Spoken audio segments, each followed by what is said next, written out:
ಎಲ್ಲರಿಗೂ ನಮಸ್ತೆ. ಇವತ್ತು ನಾವು ಶ್ರೇಣಿಗಳ ಬಗ್ಗೆ ತಿಳಿದುಕೊಳ್ಳೋಣ. ಶ್ರೇಣಿಗಳು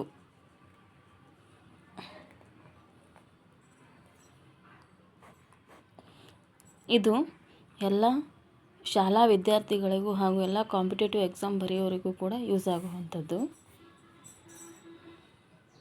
ಶ್ರೇಣಿ ಎಂದರೇನು ಅಂತ ನಾವು ಫಸ್ಟ್ ತಿಳಿದುಕೊಳ್ಳೋಣ. ಶ್ರೇಣಿ ಎಂದರೆ ಕ್ರಮಬದ್ಧವಾದ ಜೋಡಣೆಯನ್ನು ಶ್ರೇಣಿ ಎನ್ನುವರು. ಶ್ರೇಣಿ ಎಂದರೇನು?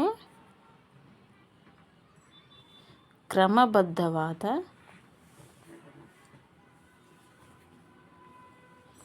ಜೋಡಣೆ. ಕ್ರಮಬದ್ಧವಾದ ಜೋಡಣೆ ಅಂದರೆ ಯಾವ ರೀತಿ ಇರುತ್ತೆ ಅಂದರೆ, ಎಕ್ಸಾಂಪಲ್ 1 5 9 13.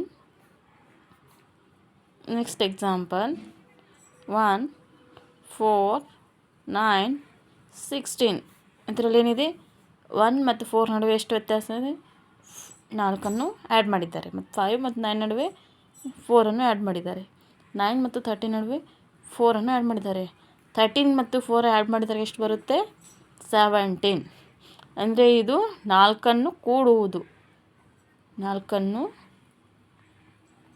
ಕೂಡುವುದು.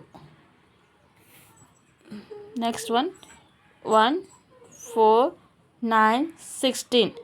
ಇವೆಲ್ಲ ಏನಿದೆ, ಇವೆಲ್ಲ ಸ್ವಾಭಾವಿಕ ಸಂಖ್ಯೆಗಳಾಗಿವೆ. ಯಾವ? ಸ್ವಾಭಾವಿಕ ಸಂಖ್ಯೆಗಳು. ಸ್ವಾಭಾವಿಕ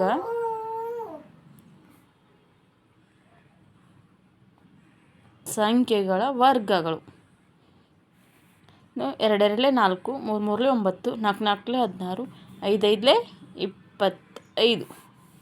ಇನ್ನು 2 ಸ್ಕ್ವೇರ್ 4, 3 ಘಾತ 4 ಮತ್ತು 4 ಘಾತ 2, ಇದು 5 ಘಾತ 2 5. ಇಷ್ಟನ್ನು ತಿಳಿದುಕೊಂಡಿದ್ದೀರಿ. ನೆಕ್ಸ್ಟ್ ಶ್ರೇಣಿಗಳಲ್ಲಿ ಎಷ್ಟು? 2 ವಿಧ. There are 2 types.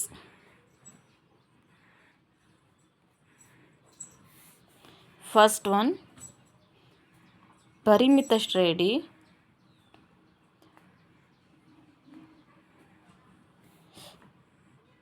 Second one ಅಪರಿಮಿತ ಶ್ರೇಣಿ. ಯಾವುದು? ಅಪರಿಮಿತ ಶ್ರೇಣಿ. ಶ್ರೇಣಿಗಳಲ್ಲಿ ಎಷ್ಟು ವಿಧ? 2 ವಿಧ. ಅದು ಫಸ್ಟ್ ಒಂದು ಪರಿಮಿತ ಶ್ರೇಣಿ, ಸೆಕೆಂಡ್ ಒನ್ನು ಅಪರಿಮಿತ ಶ್ರೇಣಿ. ನಾವೀಗ 1 by 1 ನೋಡೋಣ.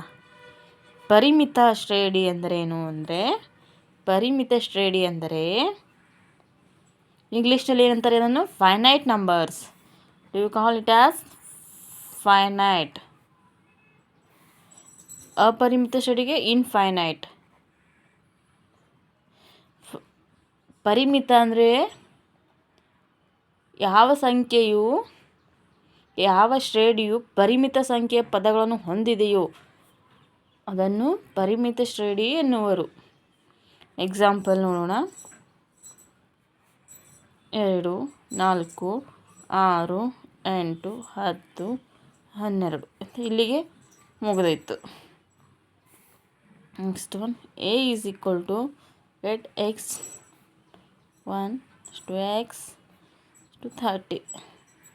ಏನು? ಪರಿಮಿತ ಶ್ರೇಣಿ. ಇನ್ನು ಅಪರಿಮಿತ ಶ್ರೇಣಿ ನೋಡೋಣ. ಯಾವುದು? ಅಪರಿಮಿತ.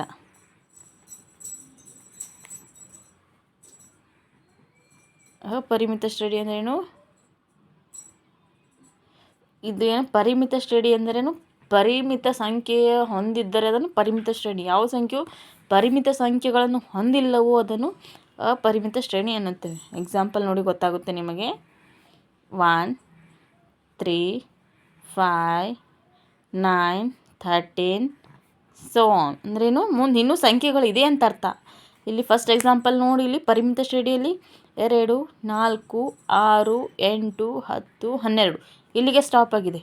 ಆದರೆ ಇಲ್ಲಿ 1 3 5 9 13 ಇಲ್ಲಿ ಇನ್ನೂ ಸಂಖ್ಯೆಗಳಿವೆ ಅಂತ ಅರ್ಥ. ತಿಳಿತಲ್ವಾ? ಇನ್ನು ಪರಿಮಿತ ಶ್ರೇಣಿ ಮತ್ತು ಅಪರಿಮಿತ ಶ್ರೇಣಿಯ ವ್ಯತ್ಯಾಸ ಏನೆಂದರೆ, ಪರಿಮಿತ ಶ್ರೇಣಿಯಲ್ಲಿ ನಿರ್ದಿಷ್ಟವಾದ ಸಂಖ್ಯೆಗಳನ್ನು ಕೊಟ್ಟಿರ್ತಾರೆ. ಅದೇ ಅಪರಿಮಿತ ಸಂಖ್ಯೆಗಳಲ್ಲಿ ನಿರ್ದಿಷ್ಟವಾದ ಸಂಖ್ಯೆಗಳಿದ್ದಿರುವುದಿಲ್ಲ. ಇನ್ನು ಮುಂದೆ ಇನ್ನೂ ನಂಬರ್ಸ್ ಬರ್ಬೋದು ಅಂತ. ನಾವು ಕೆಲವೊಂದು ಎಕ್ಸಾಂಪಲ್ಸನ್ನು ನೋಡೋಣ ಶ್ರೇಣಿಗಳ ಮೇಲೆ. ಮೊದಲನೇ ಎಕ್ಸಾಂಪಲ್ Tn = 2n² + 5 ಆದರೆ T3 ವ್ಯಾಲ್ಯೂ ಕಂಡುಹಿಡಿಯಿರಿ. ಅದು ಏನಿದೆ ಸೊಲ್ಯೂಷನ್ನು Tn = 2n² + 5. n ಯಾವ ವ್ಯಾಲ್ಯೂ ಕಂಡುಹಿಡಬೇಕು? T3 ಅಂದರೆ T3 = 2 n ಇದ್ರೆ Tn ಅಂದರೆ ಎಷ್ಟಿದೆ ಇಲ್ಲಿ? n ಜಾಗದಲ್ಲಿ ಏನಿದೆ? 3 ಸ್ಕ್ವಯರ್ ಪ್ಲಸ್ 5 = 2 3 3s 9 + 5 2 9s 18 + 5 ಎಷ್ಟಾಯಿತು? 23. ಎಷ್ಟು ಬಂತು ನಮಗೆ ಆನ್ಸರು? 23. ಆನ್ಸರ್ ಎಷ್ಟು? 23. ನೆಕ್ಸ್ಟ್ Tn = n² - 1 ಇದೆ. ನಾವೇನು ಫಸ್ಟ್ ಒನ್ ಏನು Tn - 1 and next second one Tn + 1 ಕಂಡುಹಿಡಿಬೇಕು. Tn - 1 ನಾವು ಫಸ್ಟ್ ಕಂಡುಹಿಡೋಣ. n ಪ್ಲೇಸಲ್ಲಿ ಏನಿದೆ? n - 1² - 1. ಇದು ಇಲ್ಲಿ ಯಾವ ಫಾರ್ಮುಲಾ ಯೂಸ್ ಆಗುತ್ತೆ ಅಂದರೆ a - b² formula. a - b² formula ಏನಿರುತ್ತೆ? a² + b² - 2ab. a² ಅಂದರೆ n² + 1 - 2n + 1 n² +1 - 1 cancel -2n. ಇಲ್ಲೇನು ಬಂತು? Tn - 1 = ಏನು ಬಂತು ನಮಗೆ? n² - 2n ವ್ಯಾಲ್ಯೂ ಬಂತು ನಮಗೆ. ಇವಾಗ ನಾವು ನೆಕ್ಸ್ಟ್ ಯಾವುದಿದೆ? Tn + 1 ಇದೆ. Tn + 1 ವ್ಯಾಲ್ಯೂ ಏನು ಬರುತ್ತೆ ಅಂದರೆ n² + 2n ಬರುತ್ತೆ. ನೀವು ಮಾಡಿಬಿಟ್ಟು ನೋಡ್ಬೋದು. Next third one example Tn = 200 ಇದೆ. Tn = n² + 4 ಮತ್ತು Tn = 200 ಆದರೆ n ವ್ಯಾಲ್ಯೂ ಕಂಡುಹಿಡಿಯಿರಿ. Tn = ಎಷ್ಟು? 200 ಇದೆ. Tn = 200 ಅಂದರೆ ನಾವಿಲ್ಲಿ ಏನು ಬರಬೇಕು? Tn = n² + 4. Tn value is already given 200. n² ಪ್ಲೇಸಲ್ಲಿ ಏನು ಬರಬೇಕು? n² + 4 ಆ್ಯಸ್ ಇಟ್ ಈಸ್ ಬರೀಬೇಕು. ನೆಕ್ಸ್ಟ್ n² ಈ ಕಡೆ ತೊಗೋಬೇಕು. ಈ ಕಡೆ ತೊಗೊಂಡಾಗ ಏನಾಗುತ್ತೆ? 200 ಆ ಸೈಡ್ ಬಂದು 200 - 4 ಆಗುತ್ತೆ. n² = 200ಅಲ್ಲಿ -4 ಹೋದರೆ 196 ಅಂದರೆ n² = 196 ಆಯಿತು. ಬಟ್ ಇದನ್ನು ಸ್ಕ್ವೇರ್ ರೂಟ್ ತೆಗೆದಾಗ ಎಷ್ಟಾಗುತ್ತೆ? n = 14. 14² ಎಷ್ಟು? 196 ಆಯಿತು. ನೆಕ್ಸ್ಟ್ ಒನ್ Tn = 10⁻³ - 1 ಮತ್ತು Tn = 26 ಆದರೆ n ಬೆಲೆ ಕಂಡುಹಿಡಿಯಿರಿ.